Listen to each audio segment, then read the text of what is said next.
So this is the radio fuse, and what you're going to see now is, aye, I don't know if you saw that. I shit myself a bit then. Aye, ball and shit. I think you saw it then, though, didn't you? Right, so there's a dead short on it. Well, it's been a good Easter, hasn't it? Looking through a couple of Google Drive videos of mine, come across short to ground BMW 7 Series. Thought I'd do a quick video. It's in vertical format. Sorry about that, that's just the way it is. I'll put it as horizontal, but it won't be as perfect. By the end of the video, you'll be able to diagnose a short to ground yourself. A couple of things: multimeter, continuity to ground on 12 volt, and actually putting a test lamp in and watching it light up. Dead short, this one, so every time you put the fuse in, it blows. Enjoy it. Don't forget to subscribe to all the rest of my, to watch all the rest of my videos. You don't miss a new video then, do you? See you later, thanks. Now, you might assume that I'm just lighting up a test lamp by grounding it and watching it light up, but if you actually look, eagle-eyed viewers will see on this circle here, I've actually got it connected to a positive connection, and the test probe is also on positive connection, so the grounding bit and the probing bit are on the same positive connection. Well, you can't have that lighting up because there's no ground usually on a fuse box, but in this case there is. So we've just confirmed, basically, we've got a dead short to ground. We've got the rear lamps are connected to this circuit, and I'll just show you that circuit. I've found a better diagram now. And we've got the bulbs disconnected, so there's no connectivity across negative and positive poles. But if you look at this now, so just like with the bulb test, the red wire here has got continuity to the brown wire here. It's a classic short to ground. This is the interior light circuit. The radio and the driver's memory seat and all the motors and everything are connected on that circuit as well.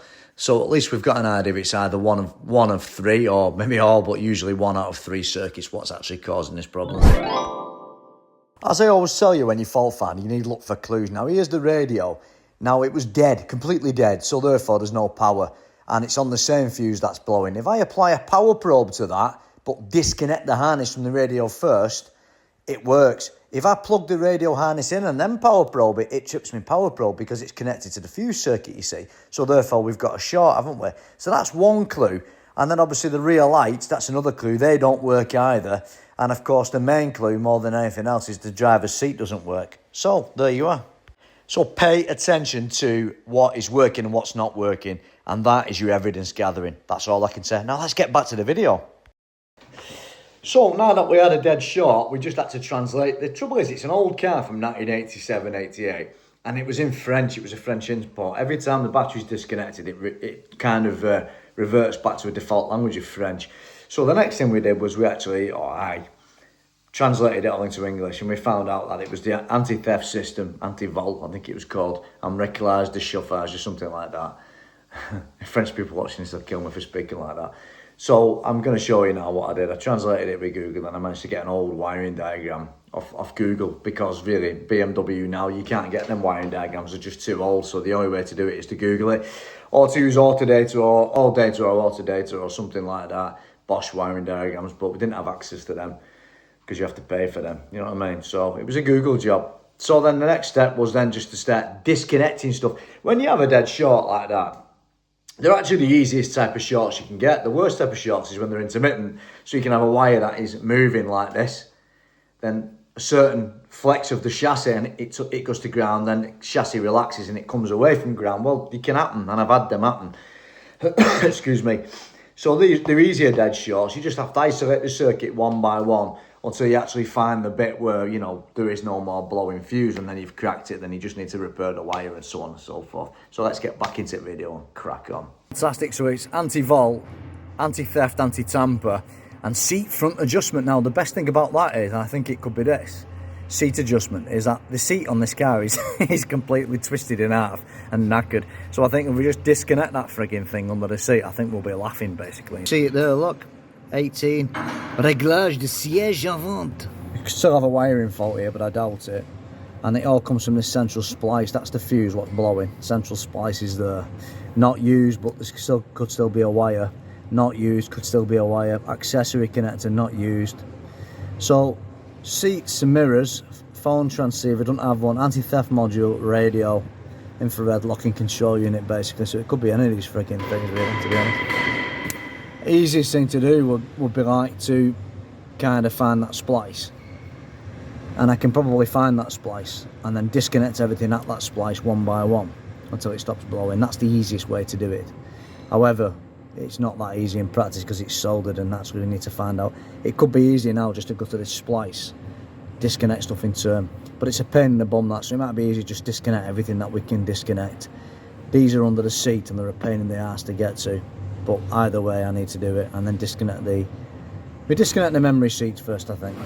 So in the end it looks like it was the driver's seat. As you can see now, we've not got anything lighting up there now, so in theory if we put the fuse back in, it shouldn't blow and our radio should work.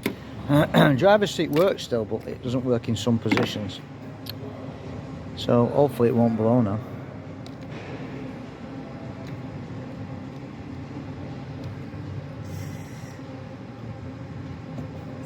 Good. So we get our power probe Maestro on there now. We should have a 12 volts both sides of the fuse. Make that out there, 12 volts there. 12 volts. So we found the fault, we found the short, haven't we? So that's fantastic news. So essentially, all I've done is I've just disconnected this here, and you can see the violet and white wire. That was the one that was giving us our shit. I guess it's the motor what's seized, but the seat still adjusts in that sense. But anyway, that was the problem, that was the issue. And it's one way of... I'm glad I didn't have to start stripping all this down. I wish I hadn't started to strip this down, but this is the problem with shorts. It can literally be anything. And really, you kind of don't want to be going places that you don't want to go and make work for yourself. But usually, the trouble with shorts is, I always say to people, you don't know where the bloody short is. And sometimes, if it's like a car you know well, not like a 40-year-old pile of shit like this, then you know roughly, you have an idea roughly where the fault's going to be usually. But this particular car being so old, I had no bloody idea, but I just know that the seat doesn't work, so that's probably the most likely place. So that's fantastic, isn't it? So there you are, in the end, basically just disconnecting stuff, turned out a bit driver's seat. The motors were working, but not all the motors were working. There was one part of it not working, and the seat itself was physically twisted because one motor doesn't work, so it tries to pull it up, but they said the left and right motors, it has one for each side on them old cars, believe it or not. It twists as it's trying to pull it up because one motor isn't working, so it's not responding. And I had an inkling it with that, but you know, at the end of the day, I had about 18 jobs on at the time to do, and it's not always easy, is it, to work out.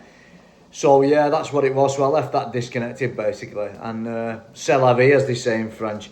So I hope you like that. It's old footage, camera action not great. I think I was on an Android back then, it was a couple of years ago. But it's just some old footage that, if it helps anybody out there who doesn't know how to find a dead short, we've got two methods, haven't we? We've got the bulb method, which you've seen. We've got the multimeter method. There's other methods too, you know, continuity methods of ground and stuff like that. And then obviously isolating the circuit, making sure the fuse doesn't blow again. If it doesn't blow, you're laughing. Then we looked at identifying and gathering evidence. Radio didn't work until I powered it power probe. The interior lighting didn't work. The seat was twisted and not working proper. And basically everything was in French, so we translated it, and then we found out everything that was connected on that circuit, on the splice. So we then could isolate and tick off one by one when we disconnect them. And always go to the easiest spot, and in this case, easiest spot was under the seat. I did pull the back seat up, which I wish I hadn't have done. But, you know, at the end of the day, hindsight's a wonderful thing, isn't it? It could be anything. So there you are, essentially, that's it. For more advanced fault finding tips like these, make sure you hit the subscribe button. And I'll see you in the next video.